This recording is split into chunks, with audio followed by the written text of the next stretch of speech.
Okay, no idea what the fuck happened. Sorry. Um, shit. Let's share the screen. Duolingo. Um, my bad, by the way. I don't know what happened, but yeah, Duolingo. One of the best free cash flow companies in this whole stock market, other than like Palantir. Literally, I think it's only second to Palantir.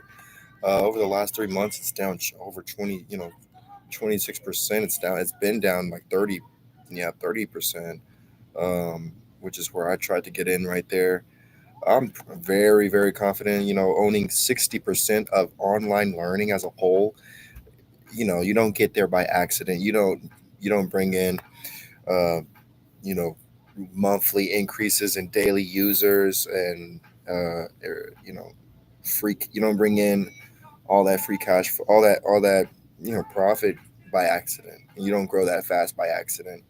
I'm confident it could be around $500 within the next few months. Who knows, right? But Duolingo, 60% of all online learning, they've gamified online learning with haptic feedback and streaks and the premium tier. They're converting more and more users. I think they're growing to. I think they're maybe around 9%. Uh, 9% of the active users are paid premium users, or I think, or maybe 12%, something like that. But every single quarter, it's grown. Um, I like their business model. I'm currently learning Spanish. Um, I love chess. I use the chess thing. There's 2 billion people trying to learn English, though. Literally 2 billion people trying to learn English right now. It's the number one language for coding, number one language for business. Um, I mean, just off of that alone, and then it being the over 60% of the market, that alone's basically a duopoly, a monopoly in a way. So because of that, I didn't think that this very temporary you know f- time of decline was going to last long. Earnings came out, it went up 20%, and Duolingo has become one of my biggest winners. uh, right now it's up 6%. I've been up 20% in it before. I mean, it's fallen 6% today. But I think I got in at 349. I have 9% of my portfolio allocated there. Very confident that Duolingo is going to become one of my biggest winners. Um, second, or next stop, Otis. Um, Otis. I had Otis in my original portfolio back in 2022, and it was great for me. Um, it's done kind of shitty over the last 3 months. I mean, over the last year, it's done kind of shitty. Look, I mean, it's literally like just above the lowest it's ever been, right? All or over the year. Um, I'm still confident though that it's gonna keep going up. It's gonna keep doing well. Otis. The reason that it's doing so bad right now is because some reports came out and some numbers came out, and they saw that they weren't expanding. People saw they weren't expanding into China as much as they should be, or as much as they wanted them to be.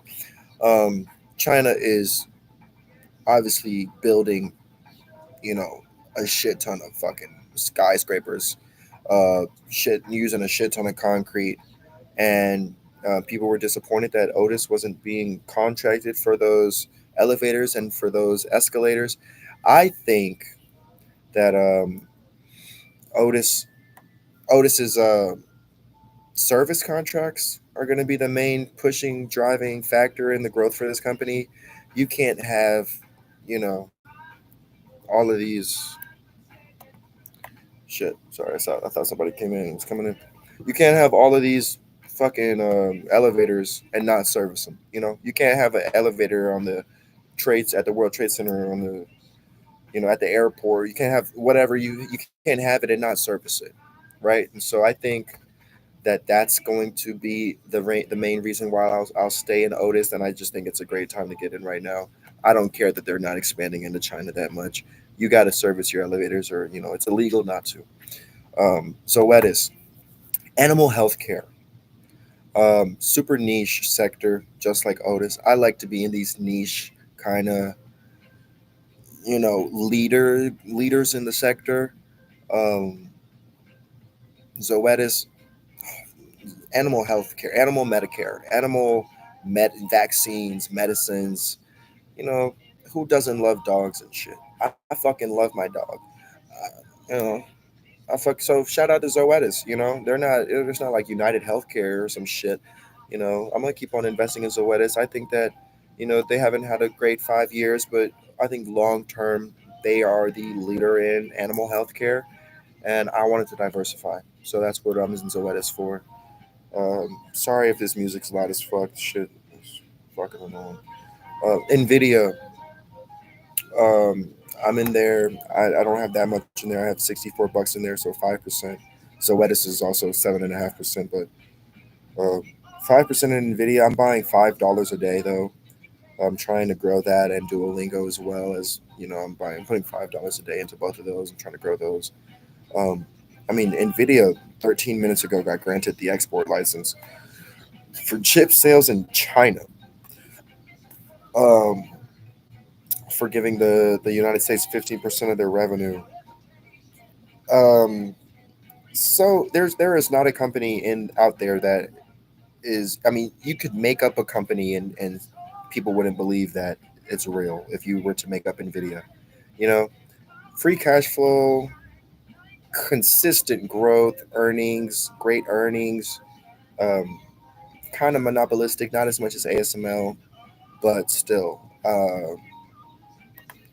you know, I'd much rather be in Nvidia right now than Taiwan Semiconductor. Who knows if it's going to keep lasting? I'm not overexposed, only 5%, but growing. Shark Ninja, big fan of Shark Ninja, always innovating. They have the vacuums, they have the air fryers, they got the fucking pressure cook, they got everything. Um, so anything you could need to clean your home or anything you could need to cook in your kitchen, Shark Ninja might probably has it. I'm a big fan. I'm buying it daily. In this portfolio as well as in my Roth IRA, I have a bigger position for Shark Ninja. 4% of my portfolio right now. Not the kind of company I would usually invest in. It's just so new, and I feel like it still has a lot of room to grow. So speculation play for me right there. Um, Next and last, Melly, Mercado Libre, the Brazilian South American Amazon. E-commerce brand, online, you know, e-commerce. Shit, what the fuck is it? Amazon? It's huge. It's the next Amazon for Brazil, Colombia, Mexico, Dominican Republic. It's everywhere. Mercado Libre is huge. I think that it's only going to grow from here up 10,000%. Like what is the fuck?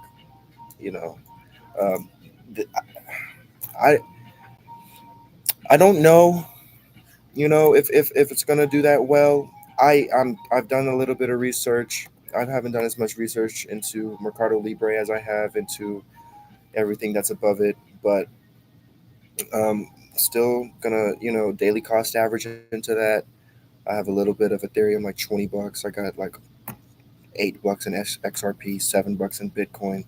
Those don't really make up that much of my portfolio, but yeah, this is my main portfolio. Um, well, what else am I forgetting? Anything I didn't touch on? Salesforce.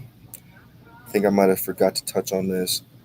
Uh, where it's at right now, I don't see it going below 240. Maybe like a 239 ish.